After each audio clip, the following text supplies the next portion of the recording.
Once in a kingdom, on a street, there was a potter's shop. The reason that it was a potter's shop is because there was a potter inside who made pots. All day, every day, the potter made big pots, little pots, round pots, and square pots. I don't know why I make these square pots. Nobody ever buys them. Because his whole life was built around pots, the poor potter had developed a boiling temper. Each night when he'd finished his work, he would slam shut the door of his shop, grumble his way along the street. Grumble, grumble. Enter his house with a slam of the door, and say to his wife, "Where's my dinner?" On the table, dear. Curds and whey? I hate curds and whey. But, dear, you hate everything. Huh? Oh, that's right. Give me a spoon, baby.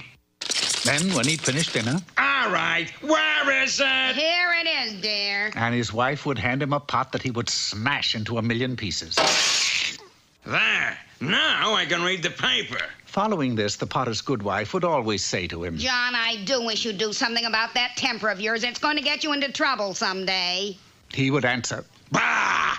The following day, as he grumbled his way toward home, Grumble, grumble. he chanced to bump into a witch who was taking her sick bat to the veterinary. And, of course, he flew into a rage. Why don't you watch where you're sneaking? Well, you witches are all alike. Hog the whole road if we'd let you. You don't scare me, and that goes for your bat. Furthermore... Well, now, it was a short time later that the potter's wife was in the backyard gathering wood when... My, John is home already. And she hurried into the house. Hello, John. Anything happen at work today? Nothing that I would care to talk about. Why, John, you've been turned into a frog. I was hoping you wouldn't notice. What am I going to do, dear? Hop yourself right back to that witch and tell her you're sorry. Maybe she'll take pity and break the spell. Willing to try anything, the potter hopped off down the road to the witch's house. Unfortunately, that time of year was the season for witches, and he hadn't gone too far before he met a second witch. Oh, goody, a horrid little frog. I think I'll turn you into an ogre. No, I'll run and hide. It was too late, for with a wave of her crooked stick, the old witch turned him into an ogre. Nice job, even if I do say so myself. Well, now I can knock off for the day. Ta-ta.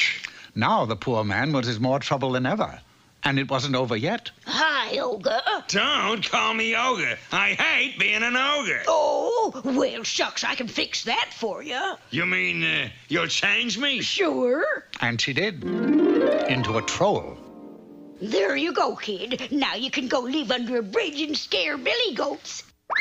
Even though he was now a troll, he didn't have the slightest interest in living under a bridge. All he wanted to do was to get home without meeting any more witches. But that, it seemed, was impossible. Say cheese. Don't say it. You were going to cast a spell on me. How did you know? A lucky guess. And waving her wand, she cast the spell, turning him into a handsome prince. Say now, things are looking up. But not for long.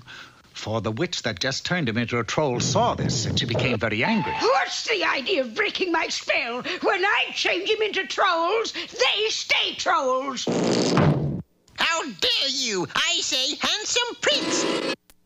Troll! Prince. Troll! The next time around for the prince, I am going to cut out. Prince. The second he turned into the handsome prince, off he ran as fast as he could go. He had made it to the town and was just a few blocks from home when... Oh, you blockhead. You are a nut. Why don't you... Too late. Too late did he realize that it was the same little witch who had turned him into a frog in the first place. Ma'am, would it help to say that I'm sorry?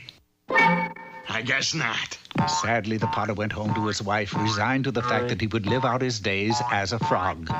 This, of course, would have been a very unhappy ending, except that this is a fairy tale, and in fairy tales, beside witches, ogres, and the likes, there are good fairies. Good, Potter. It was letting your temper boil over that got you into all of this trouble in the first place. But I think you've learned your lesson. Therefore, I will help you.